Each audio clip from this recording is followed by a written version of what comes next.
Meet the Signal reporters bringing you the stories that matter to the SCV. This is The Jump. Jim, you've been over the last year covering one story at a time of these accidents, these fatal crashes at Rower Flats, off-roading area. Yeah, I worked it out. It's about every other month someone dies in a local off-roading incident. 5 people in the last year have died in incidents at Rower Flats, and 7 at least when you look at the broader area, like Hungry Valley had one fatality there in May. So we want to look at, what's being done. I mean, if this was any other incident that was claiming a life every other month, there'd be an outcry. Right. And yet it just seems to be allowed to just happen. Because it's not on the regular roads, and they're not. People that die aren't like crashing into they other volunteer people. to go Is out that there. part of the reason? They volunteer to go out there.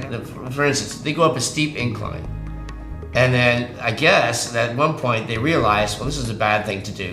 But once you're committed, because I don't know if you've ever done. You try to go up a little bit. You can't turn around. You can't put it in reverse. It's going to flip over. Right. And that's what happened, at least according to the CHP, on the fatal crash on Saturday. Right, and that crash they think may be alcohol related. Have there been attempts to make it safer in these areas like Rower Flats? They do make it safer, and I talked to, after the first 3 people died last year from Rower Flats, I asked the U.S. Forestry people who own the land and maintain it, the area, what they're doing. They said that they apply for these grants every year for projects, to fund projects that are going to make it safer.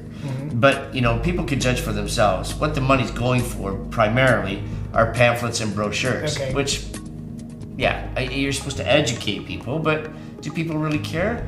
I don't know. Well, I mean, all the pamphlets in the world isn't going to keep somebody from getting drunk and doing this, right? Exactly. They'll show up. Am I being too cynical? No. I think that, if it comes down to brochures and pamphlets, even if someone hands it and tells them to be safe, they're just going to say, yeah, okay, thanks for the pamphlet. Throw it over the shoulder and do what they got to do. Yeah. That's just a hunch. I mean, I have nothing to substantiate that. But who controls that area? The U.S. Forest Service owns and operates and maintains the land, and the signage.